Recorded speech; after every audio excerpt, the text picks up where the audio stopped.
वळूयात पुढच्या बातमीकडे। औरंगाबाद जिल्ह्याचं नाव बदलून छत्रपती संभाजीनगर करण्याच्या निर्णयाला केंद्र आणि राज्य सरकारनं परवानगी दिलेली आहे। मात्र याच नामांतराच्या निर्णयाला एमआयएम पक्षाचे खासदार इम्तियाज जलील यांनी विरोध दर्शवलाय। या नामांतराच्या निर्णयाविरोधात जलील आजपासून छत्रपती संभाजीनगर जिल्हाधिकारी कार्यालयाच्या समोर बेमुदत साखळी उपोषण करणार आहेत आणि या घाणेरड्या राजकारणाचा भाग आहे। आमच्याच सरकारला या निर्णयाचं श्रेय मिळावं म्हणून भाजप आणि शिंदे सरकारनं हा निर्णय घेतलाय। त्यामुळे या निर्णयाला विरोध करण्यासाठी उपोषण करत असल्याची माहिती जलील यांनी दिली आहे। अधिक माहिती देत आहेत आमचे प्रतिनिधी सिद्धार्थ गोदाम आपल्यासोबत जोडले गेलेले आहेत। सिद्धार्थ, या नामांतरणावरून आता वाद पेटलेला आहे, जलील आक्रमक झालेले आहेत, आज ते आंदोलन करणार आहेत, काय अपडेट मिळतंय? निश्चितपणे आता औरंगाबादचं नामकरण संभाजीनगर झालेलं आहे, त्याला आधीपासूनच इम्तियाज जलील यांचा विरोध होता। त्यांनी या आधी सुद्धा औरंगाबाद संघर्ष समितीचा फार मोठा मोर्चा नामांतराच्या विरोधात काढला होता।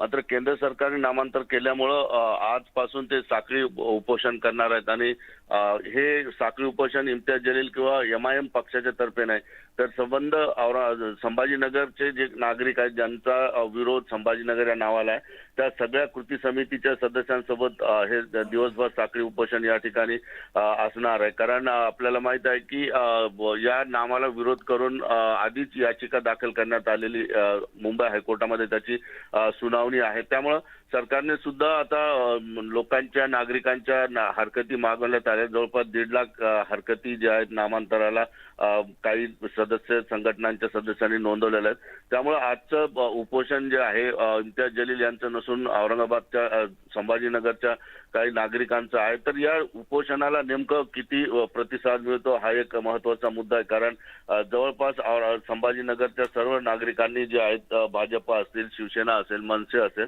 सगळ्यांनी मनापासून याचं स्वागत केलं, जल्लोषही केलेलं आहे। त्यामुळे इम्तियाज जलील यांच्या विरोधाला आता संभाजीनगरचे किती नागरिक येतात हे पाहणं गरजेचं आहे। निश्चितच सिद्धार्थ, अपडेट घेत राहू। तुर्तास धन्यवाद या सविस्तर माहितीसाठी।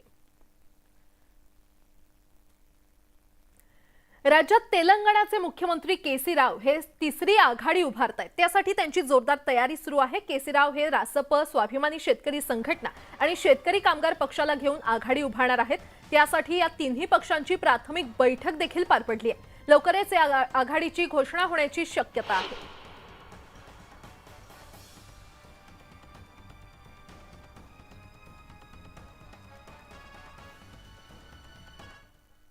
तिकडे धाराशिव मधील तहसीलदार, नायब तहसीलदार या संघटनेनं बेमुदत काम बंद आंदोलनाची हाक दिलेली आहे। ग्रेड पे वाढवण्याच्या मागणीसाठी 3 एप्रिल पासून राज्यातील तहसीलदार आणि नायब तहसीलदार आंदोलन करणार आहेत। ग्रेड पे वाढवण्याबाबत 1988 पासून पाठपुरावा सुरू आहे, मात्र शासन स्तरावर मागणीचा अद्याप कोणताही विचार झालेला नसल्यानं राज्यव्यापी काम बंद आंदोलनाची हाक देण्यात आली आहे।